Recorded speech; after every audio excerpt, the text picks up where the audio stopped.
on your screen already yung meaning and relevance of history. Nakikita niyo na ba? Yes.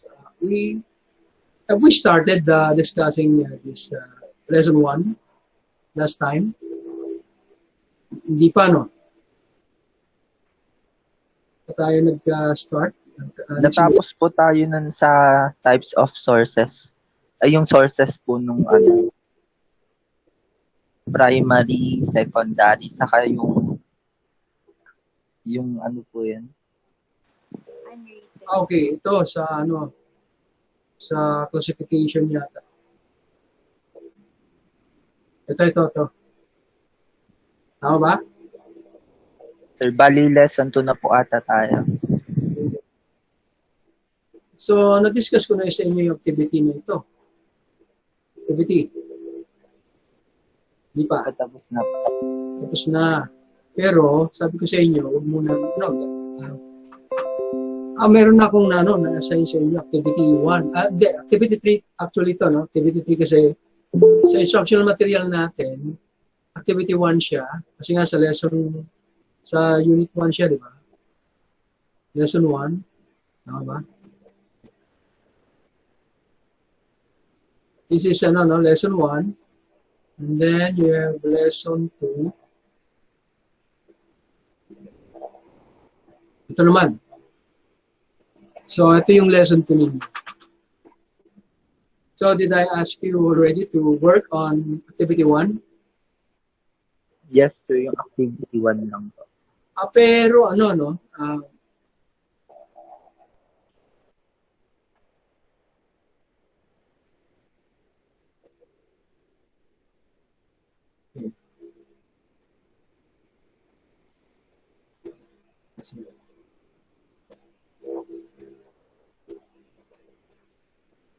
okay. Sa lesson 1, no, yung meaning, relevance of history, then learning outcomes, identify credit and other repositories kung saan tayo pwede makakuha ng source, course meanings of history, relevance, kung saan natin makikita yung mga sources, here and abroad, diba? Spain, Mexico, England, United States, tapos classification, types, natin yan, diba? Tradition, remains, primary source, secondary source, then written sources, and then activity. So activity nyo nga pala, class, ito ay by group di ba, Mr. Alvarado? Tama ba? Yes po, sir. By group yan. So, naipadala na ba parang wala pang naipadala sa akin group, di ba? So, ganito, no? Yung mga ipapasa sa inyo. So, siguro sa Tuesday. Yung ating submission niyan, no? Activity 1. Sa Tuesday, so submission ng activity 1. And then, class, isasubmit nyo by group yan kay Mr. Alvarado. No? Magkakaroon kayo ng 8 folders dyan. Groups 1 hanggang 8. And then, doon ilalagay lahat ng activities. No? Dito sa instructional material. So, actually, na to, no? Activity 3 na natin. Kasi meron tayo previously, di ba? Yung activities 1 and 2. So, activity 3 na yan. And then, yung susunod natin ay activity 4 na. Yung sa lesson number 2. Okay, so tapos na tayo dyan. Dito na tayo sa lesson number 2. Test of authenticity and credibility. Class, dito sa lesson number 2. So, basically, ito yung topic, no? Authenticity and credibility, although meron din dyan na part kung saan pag-uusapan yung external criticism in relation to the test of authenticity and the internal criticism in relation to the test of credibility. So, Pero basically, ang topic natin dito ay ano, yung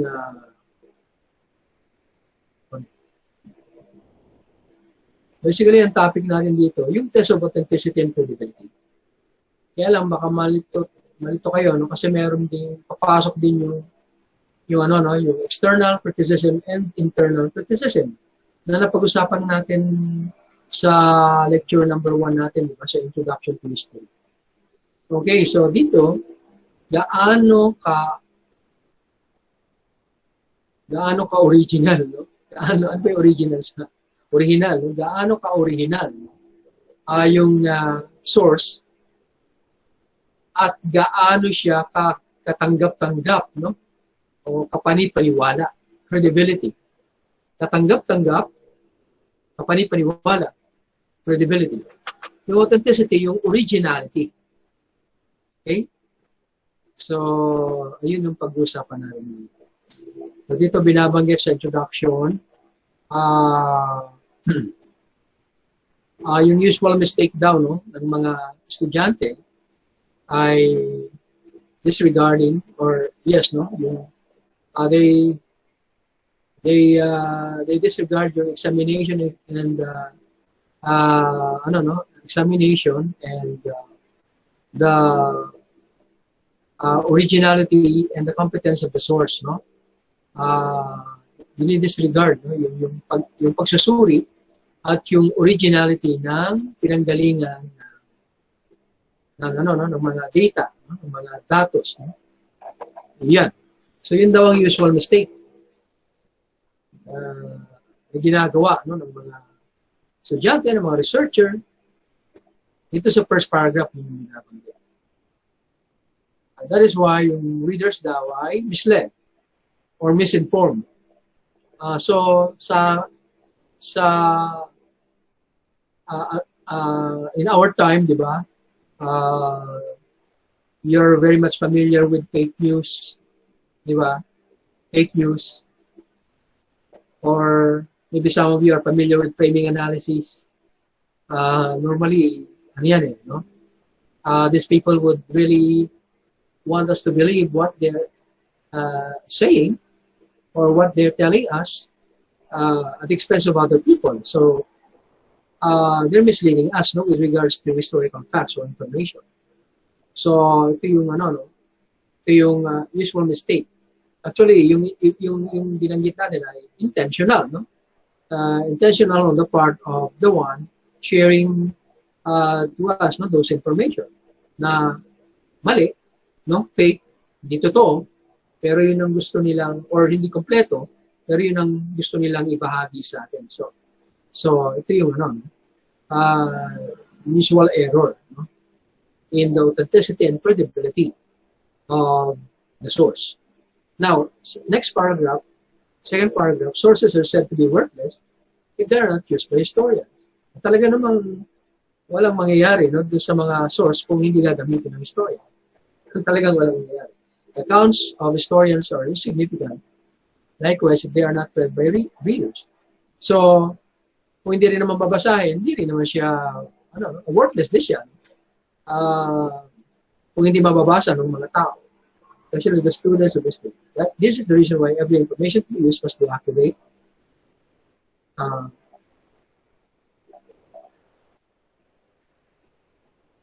Okay, parang sinasabi rito na hindi naman magagamit yung mga source at kung hindi naman babasahin, wala rin kwenta, kaya daw dapat accurate yung source.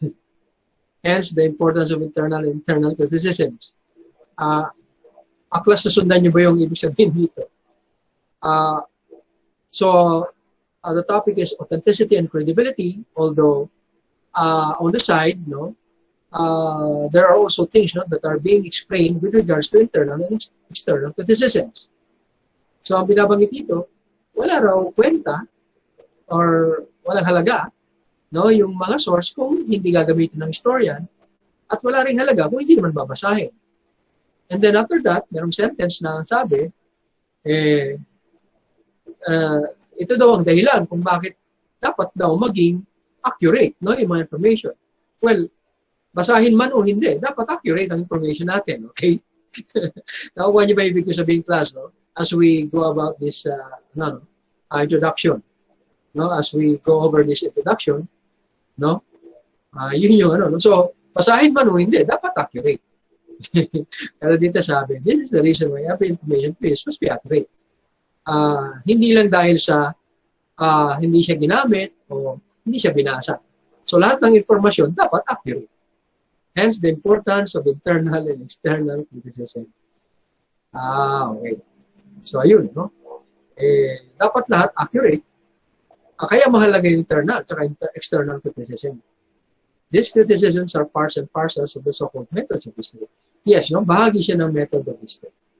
Yung historical method, no? Bahagi siya nun, yung historical method na ginagamit natin sa ating pag-aaral. Historical method. Yung external and internal. Now, ano ba ang expectation sa atin?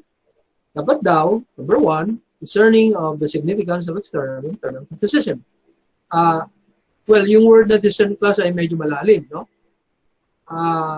So, sabihin, malalim yung requirement, no? Dito sa significance of external and internal criticism. So, sinabing discern, yung perception, no? Recognition natin, no? Yung sa external and internal criticism. Significance nun. So dito sinasabi na paano ba natin i-apply yung external and internal criticism in relation to authenticity and credibility. So dapat ma-discern natin yun. Makita natin. Number two, apply external and internal criticism in the scrutiny of sources. So dapat alam natin yung kahulugan ng internal criticism. Ano bang kahulugan nito? No? Aspects of history. And then, paano natin siya i-apply sa yung external and internal criticism sa authenticity and credibility of the sources. So, ito yung expectation sa atin. One is, anong significance? Paano natin makikita yung significance ng external and internal criticism? Pangalawa, paano natin i-apply? No? Sa scrutiny naman ng sources. Okay. So, dapat ito yung expectation. Sir, yes? Pa-accept daw po sila yung mga pumapasok po Mr. sa meeting. Pa-accept daw po yung mga pumapasok po sa meeting, sir. Ay, sorry. Meron ba? Sige, paano na kayo ngayon? Okay, Kasi, po. na ako sa amin. Thank you po, sir. Sige na, request na sila. Habang nandun kasi ako sa material.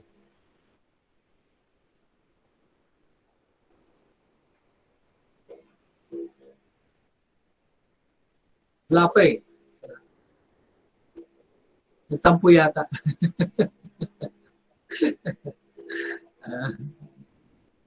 Okay, so siguro, ano naman eh. Merong notification, no? Kapag merong magpapa-admit. Okay? So, tuloy natin. So, ang usapan natin, class, ay test of authenticity and credibility. Pero dito, immediately after no expectation sa atin, no, sa learning outcomes, ang binabanggit kaagad ay method of history and history of the key. Sabi natin, yung external at internal criticism is part of historical method. So, since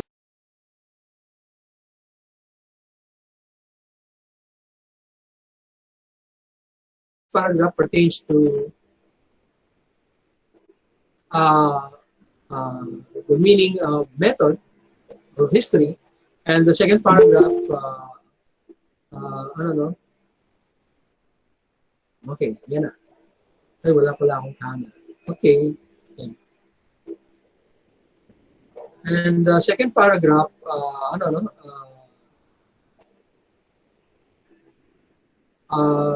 we'd like to discuss the history of the Philippine.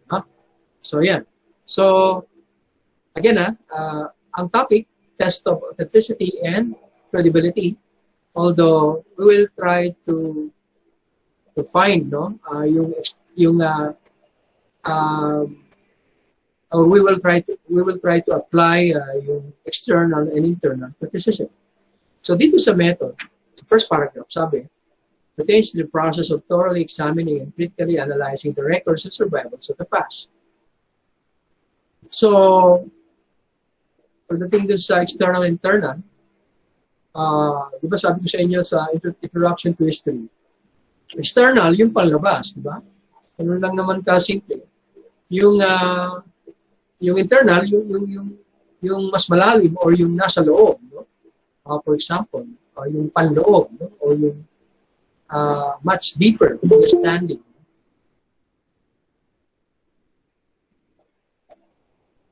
Okay. Yan. Okay, so dyan ay examining and critically analyzing the records and survivals of the past. So how do we examine? Example sa inyo, di ba, yung first few meetings natin, example ko ay yung libro, diba, yung libro. Sorry class, sandali lang, no? 5-minute break tayo.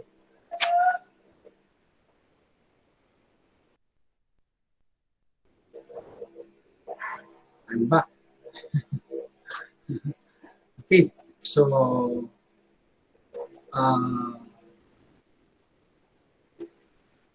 we will continue, no? Our discussion with this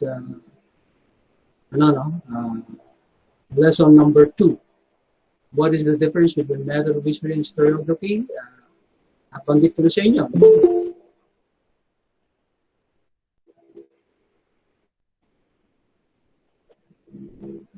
So, yung method, yung examination, analysis ng records and survivals of the past. Yung historiography naman, this is how we present, no, the data, no, or the historical facts, no, that we were able to gather. Bawa, paano natin, how we actually present, no, our history, Philippine history, to other people. Paano ba natin sinasalaysay yung kasaysayan natin, ng bansa natin, ng mga Pilipino, no, sa ibang grupo ng mga tao. So that is historiography. Yung method, yun yung examination, kung paano natin sinalaysay. Tsaka yung analysis, kung paano natin sinalaysay. So, yun yung pagkakaiba nila. And somehow, we are having difficulty, no, finding external and internal criticism in the way we are discussing, no, yung method and historiography. Okay? Parang hindi pa natin nakikita nito, no, yung external and internal criticism. Okay? But again, no, the topic is test of authenticity and credibility. Gaano ka-original at gaano katanggap-tanggap, no, yung pagiging original, no, ng dokumento o ng mga impormasyon na meron tayo. Okay? Gaano katotoo katanggap-tanggap, no, yung isang original na dokumento. Okay. Next. Dito, pag-uusapan na natin, no, somehow, no, what we are supposed to discuss here is the test of authenticity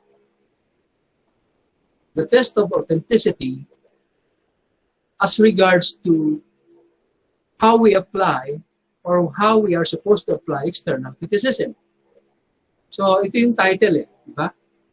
So, that's how we are supposed to understand, no, what we are about to read, no, or get, no, from this material or explanation. Okay, external criticism, the test of authenticity. So, ibig sabihin, pag-usapan natin yung test of authenticity nang may kinalaman sa kung paano natin i-apply yung external criticism. Okay, that's how I understand it. Okay, so first paragraph. Authenticity means originality. So, ibig sabihin, Kung original yung document, yung information, authentic siya.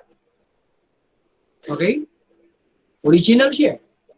Pero katulad nga ng reminder ko sa inyo, class, di ba? It doesn't necessarily mean na original yung document or authentic yung document, eh, tama yung sinasabi niya. Credible siya. Plus, naiintindihan niyo ba yung sinasabi ko? Bigyan ko yung example, ha? Halimbawa, authentic, yung isang document na nagsasabi na ang mga Pilipino galing sa mga lahi ng Malay, Indones, Negrito. So, authentic siya. Kasi merong document na nagsasabi nun. No? Merong claim. Okay? So, authentic siya. What if merong another theory years after? Okay? Years after, there was this new theory, no? Which actually, challenges the claim being made, no, in that original or authentic document. What if? Paano kung merong mag-challenge, no, dun sa claim, dun sa authenticity, o yung authentic or original document na yon? Authentic siya, yes. Pero gaano ka credible yung laman ng document? Yun yung ibig ko sabihin. Credibility means gaano katotoo yung claim. Okay, so meron ng bagong teorya, meron na siya bagong claim, and based from so many studies, no, afterwards, no, after na magkaroon ng yung after the original document na merong claim, no, on one particular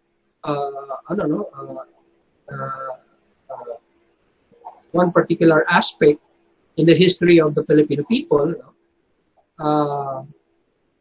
dun sa pinanggalingan ng mga sinaunang Pilipino, no, the origin of the Filipino people, meron ng bagong teorya. Marami ng mga panibago din pag-aaral na leaning towards the new theory. So, ibig sabihin, yung claim doon sa original document na yun ay hindi tama. So, ibig sabihin, hindi siya credible kasi hindi tama yung claim doon sa original na document. So, yun yung ibig ko sabihin na it doesn't necessarily mean naman na original yung document, authentic, no? And then credible na siya, no? Hindi, it doesn't follow. Kailangan yung credibility niya, no, ay masuri din, no? We also have to analyze, no, the credibility, no, of the document, no, or the claim or the information. Okay, so I hope you are able to get, no, my point. Ako ba, class? Ako ba? So kasi ang sabi dito, authenticity is originality. Ayan, no? Authenticity means originality. Pero katulad ng sinasabi mo nga, not necessarily. Okay? Ayan, no? So, in history, it is more important to use original sources than secondary sources. Yes. Kailangan yung original sources palagi.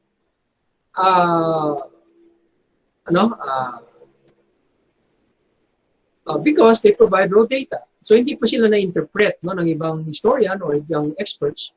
So, mahalaga, no, malaman natin, no, na yung originality niya, no, based dun sa pagiging hindi pa nga siya, no, na-interpret ng ibang tao, no, ng ibang historian or experts or researchers. So, original pa rin naman siya. They also lead directly the researcher or historian to the perception and milieu of the eyewitness in relation to the event being studied. Okay, so dito sinasabi na yung yung ano no, yung document, no, yung information, eh magiging ano siya, no, authentic siya kung yun ay base lang doon sa eyewitness. Okay? So, ibig sabihin, kung sino lang yung eyewitness, yun lang ang dapat nating paniwalaan. Okay?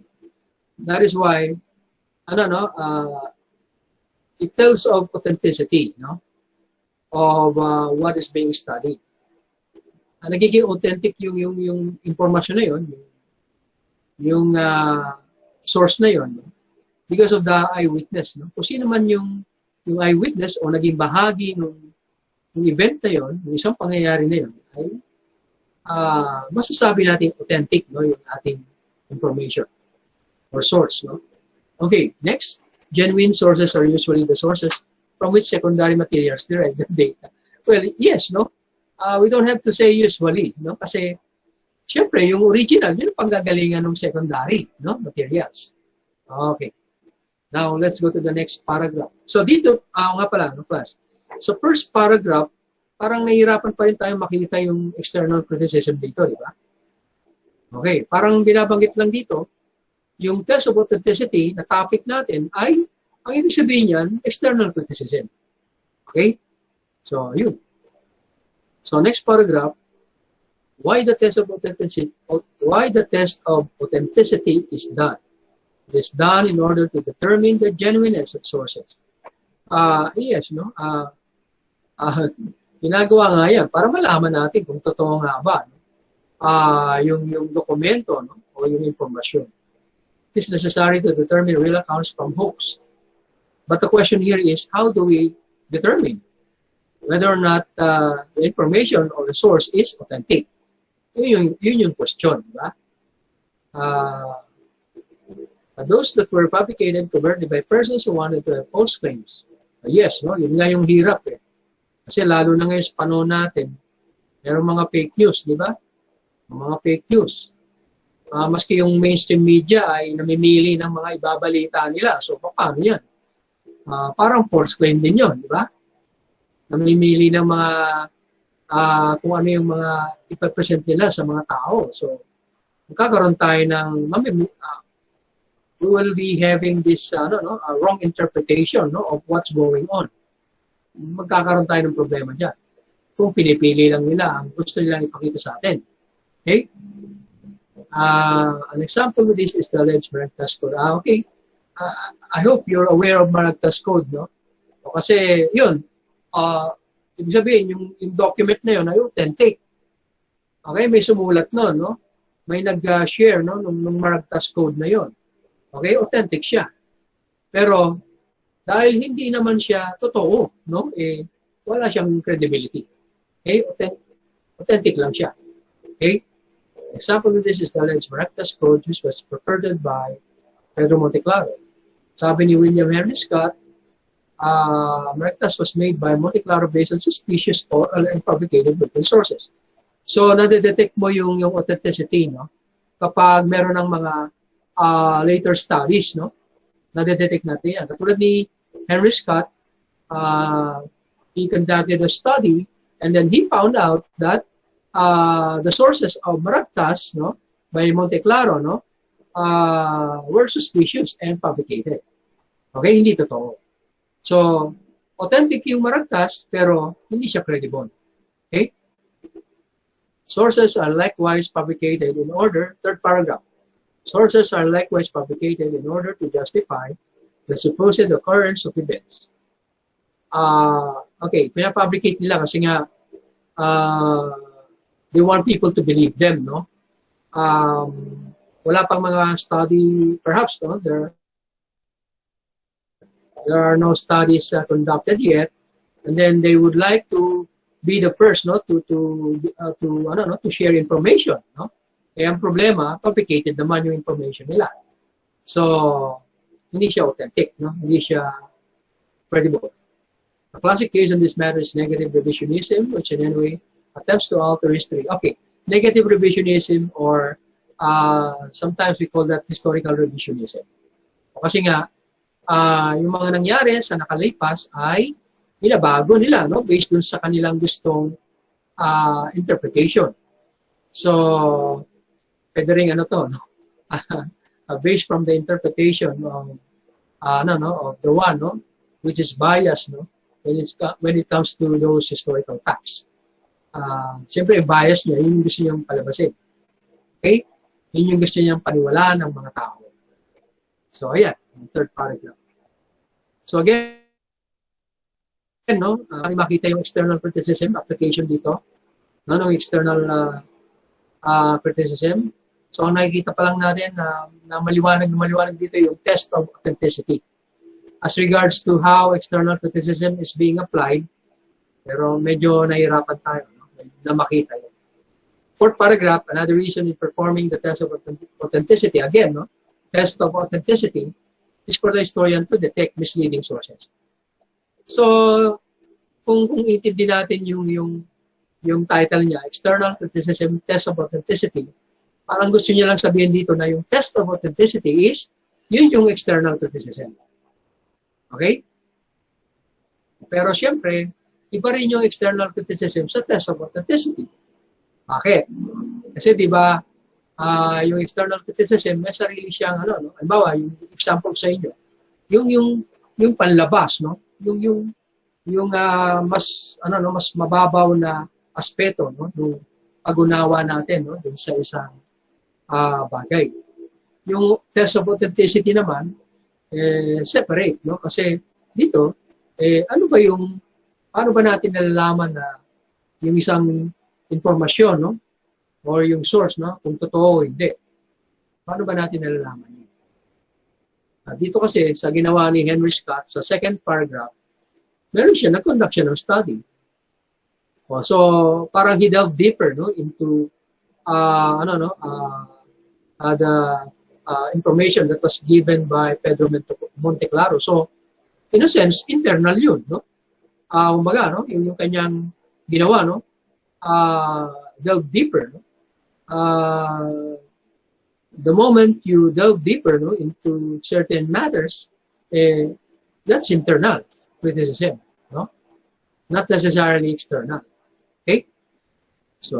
So, number 4, another reason in performing the test of authenticity is for the historian to detect misleading sources.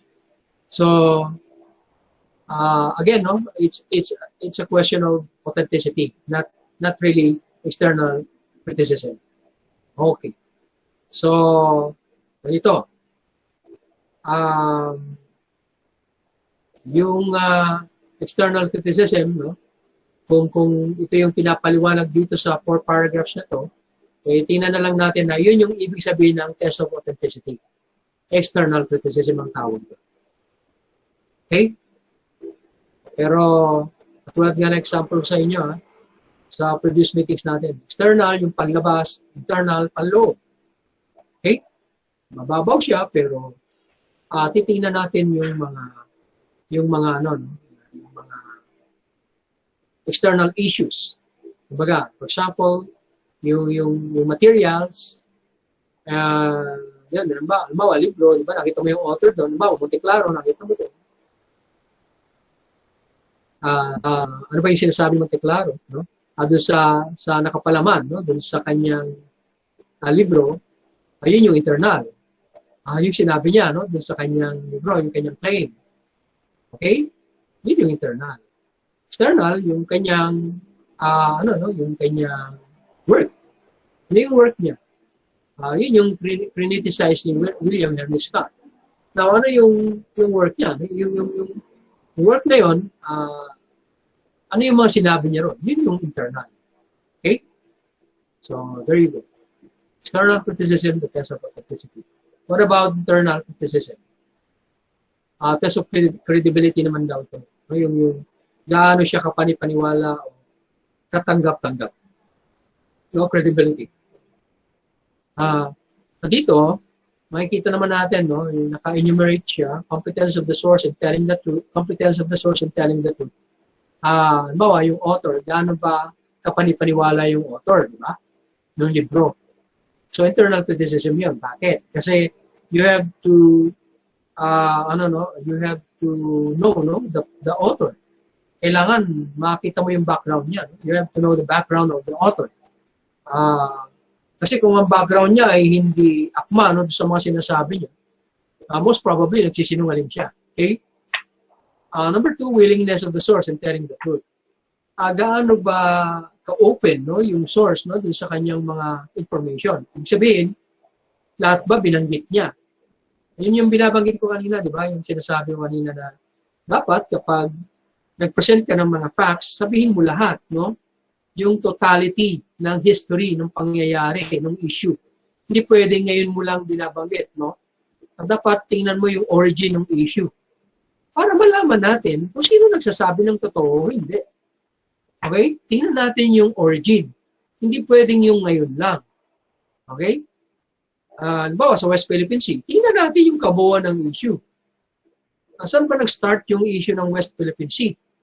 Para malaman natin yung kabuuan at sino nagsasabi ng totoo, no? At sino nagsisinungaling. So, willingness yun. Okay? Sabihin mo lahat ng may kinalaman dun sa issue. Hindi pwede yung ngayon lang. Okay? Otherwise, magsisinungaling lang tayo sa mga tao. Okay?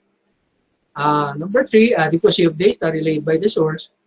Gaano kasapat yung data? Baka naman kulang yung mga binigay niyang information. So,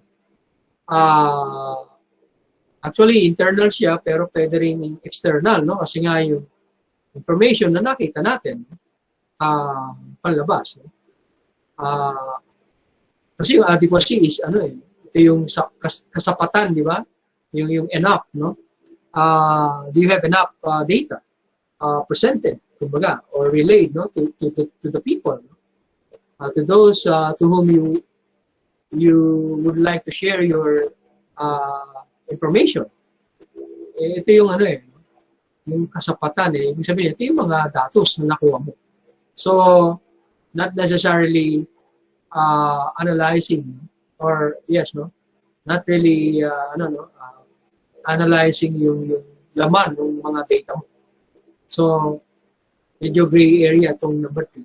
Number 4, reliability of the source when corroborated by other independent sources. Yes, no? Yung internal criticism din yun kasi you have to read, no? What the other independent sources are saying, no, with regards to the reliability of your source, no? Kino-compare siya. Okay? Kino-compare. Dun sa sinabi ng iba. So, binabasa mo siya. So, internal siya. Okay? Dito, sabi ni Gottschalk, no? In examining the credibility of a source, the historian or the skilled history researcher plays the role of prosecutor, attorney, judge, jury. All in one. So, mahirap class, no, yung internal criticism kasi you have to make a decision. You have to come up with a decision. You have to weigh and then you have to come up with a decision. You have to weigh the pros and cons and then come up with a decision. Yun yung mahirap sa internal criticism. So, doon nakikita yung credibility. So, dito sa internal criticism, wala tayong masyadong problema. Pero dito sa external criticism, medyo nahirapan tayong i-apply. No? Yung external criticism sa test of authenticity. Okay. So next, ano ba yung basic assumption with sources? Sabihin ano ba yung dapat nating hanapin sa mga informasyon na nag-gather natin? Information or facts that we were able to gather, what are the assumptions? Ito, sinasabi. These assumptions will guide the historians or researchers in examining primary sources. So, paano natin sasabihin na primary siya? Ito, number 1, sources like relics, artifacts, remains, documents, witnesses are accurate and proven to be authentic and credible. So, any material or any source that was already proven, we consider those authentic and credible. Okay? Number 2, authenticity of a source increases the credibility of that source. Okay.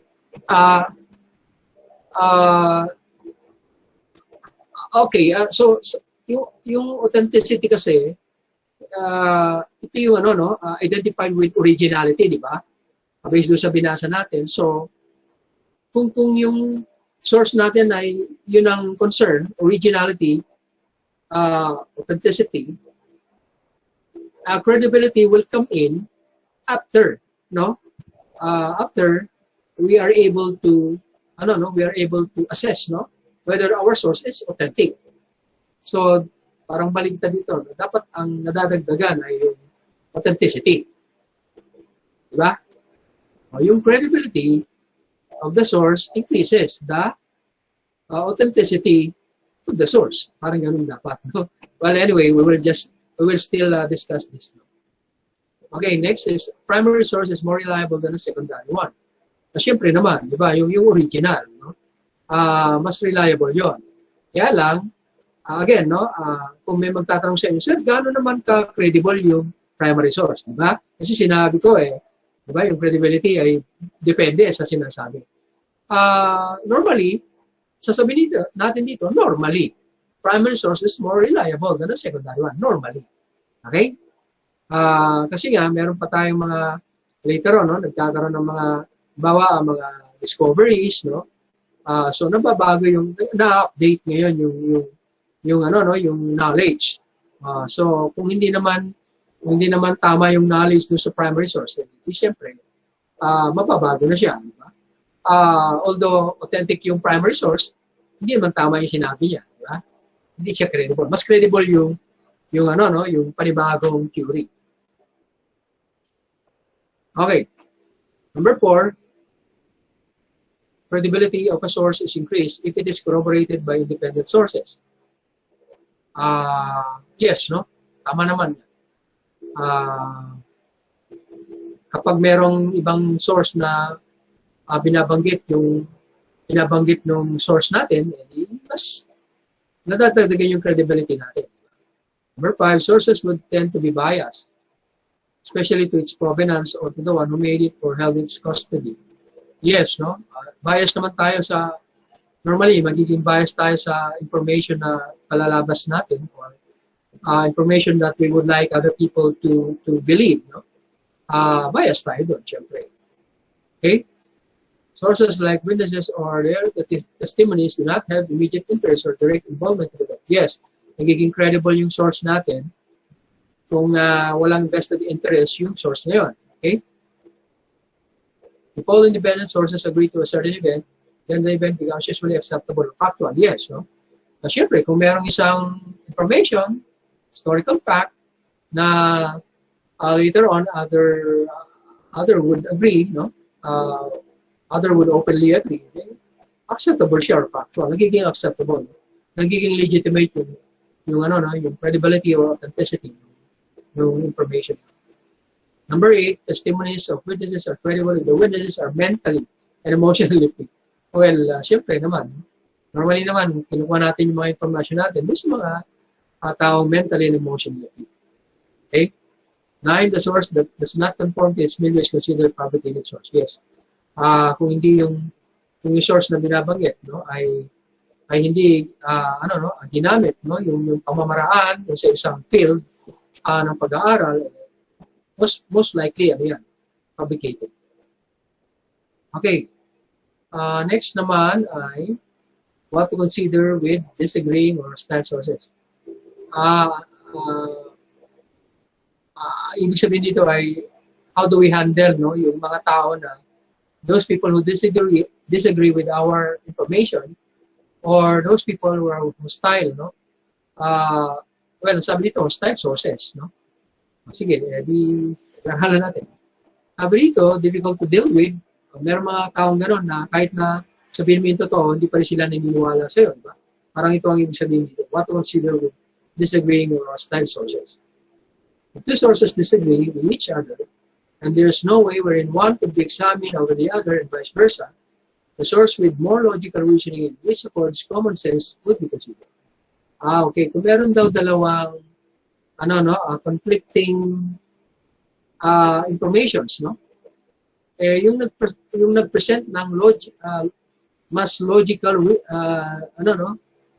the one that presented the information with more logical reasoning, no, would be considered. Okay? As yung merong mas common sense, kumbaga, no, sa presentation of information. Ayun yung kapanipaniwala. Number two, if sources or witnesses do not agree on certain points, the source that gives more proofs to its authenticity and credibility becomes more reliable. Okay. Totoo ba to, class, na pag mas maraming ebidensya, mas maraming witness ay ito na yung dapat paniwalaan, mas reliable? Tama ba yun? It depends, di ba? Kasi hindi naman kailangan paramihan ng ebidensya eh. Kasi nga, ang mangyayari dyan, sino yung kapani-paniwala? Diba? Yung credibility counts, no? Rather than, the number of, evidences or proofs that were presented. Okay? So, depende. Number three, if the source or witness is hostile, becomes less credible. Okay. Normally, kasi, nagiging argumentative or temperamental na, no? yung isang source, no? Nagiging nababawasan yung credibility yun. Dapat dapat ay lang, no?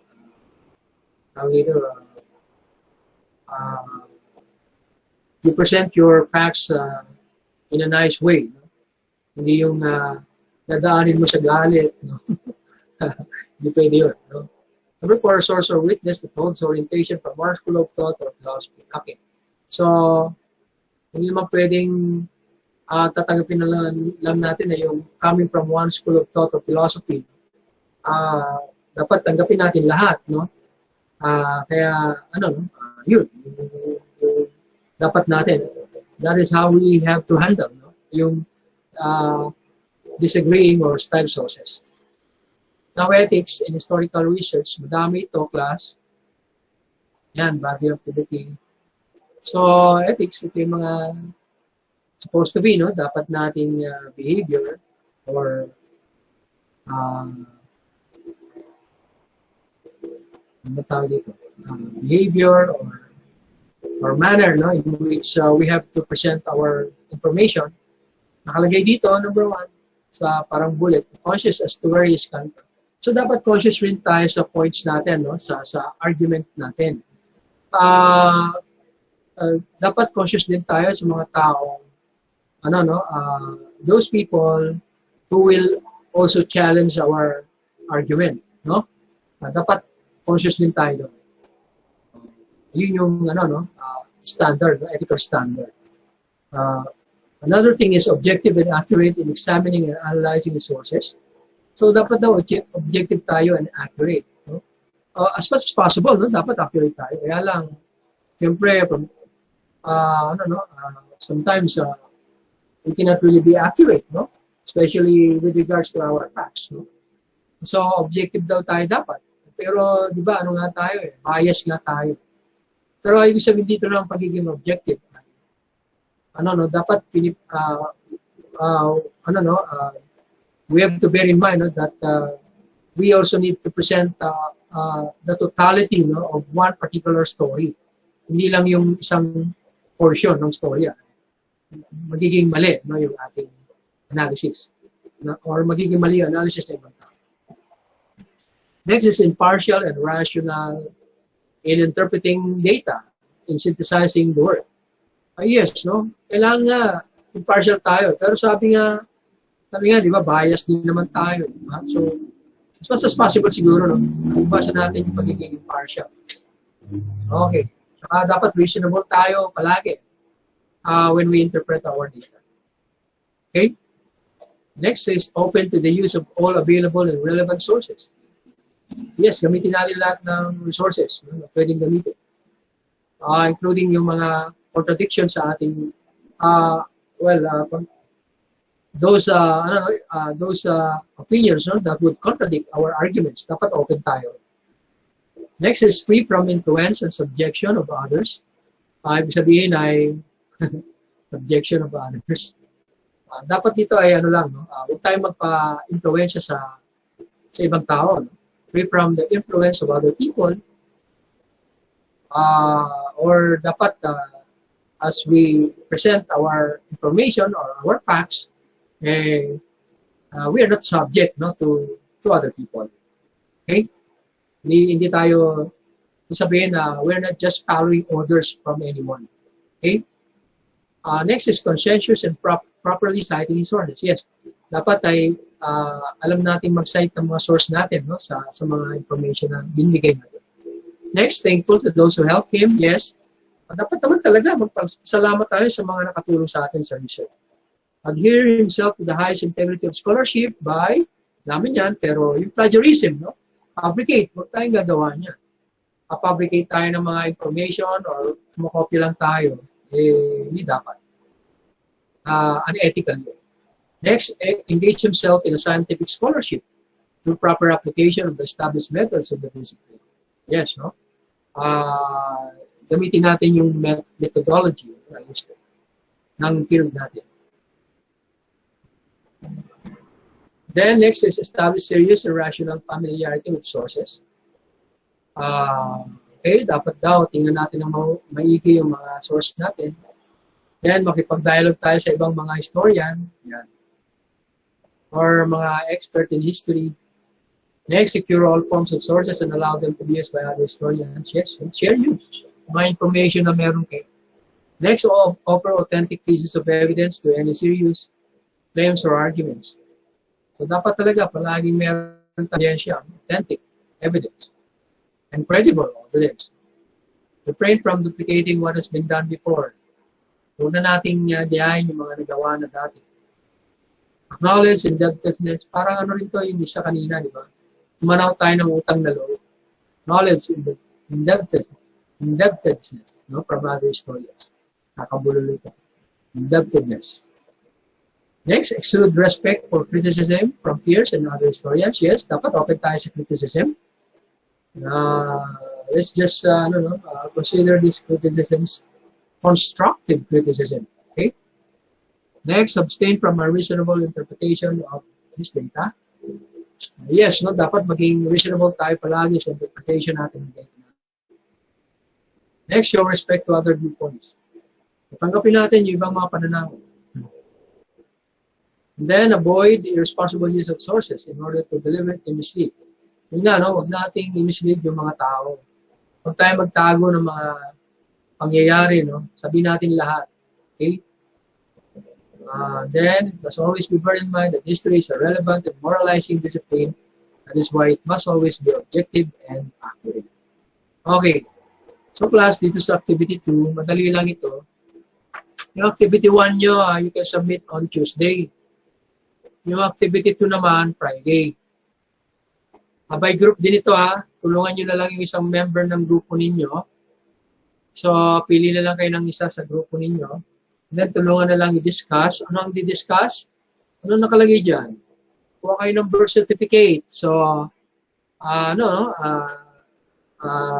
papakita nyo yung birth certificate na yun, ano? Papakita nyo, and then discuss nyo. Ano yung di-discuss? Competence and impartiality in telling the truth. So, paano ito gagawin? Yung competence and impartiality in telling the truth regarding your birth certificate. Competence. Ibig sabihin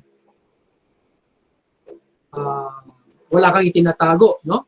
Dun sa mga nakalagay sa birth certificate mo.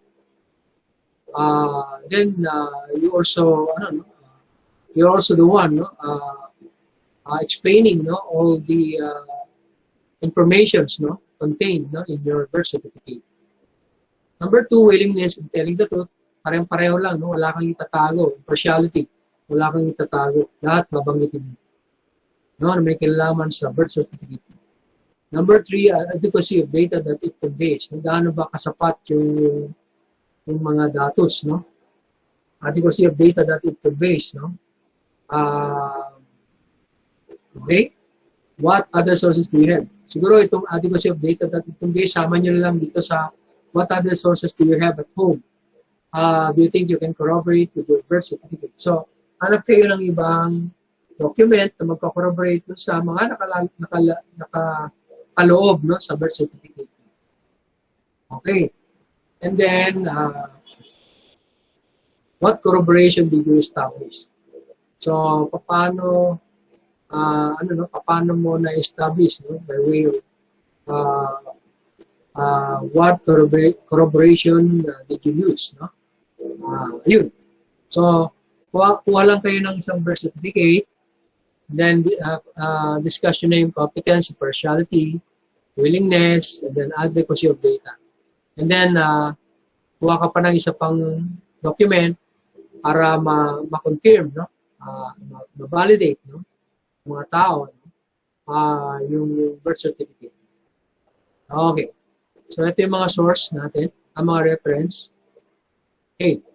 So, next meeting, lesson number 3 na tayo. Dito, i-apply natin yung ano, no? Yung diniscuss natin lessons 1 and 2.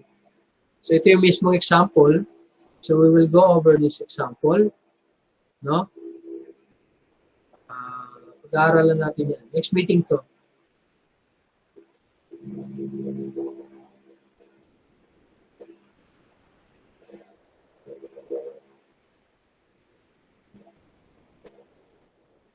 Okay. So,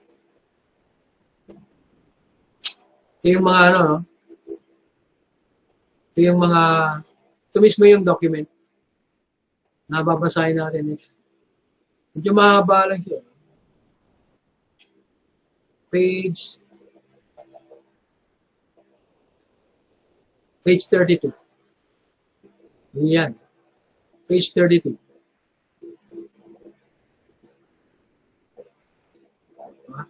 Hanggang dito. Okay. So, siguro basahin nyo na yung activity para malaman nyo kung anong gagawin. After yan.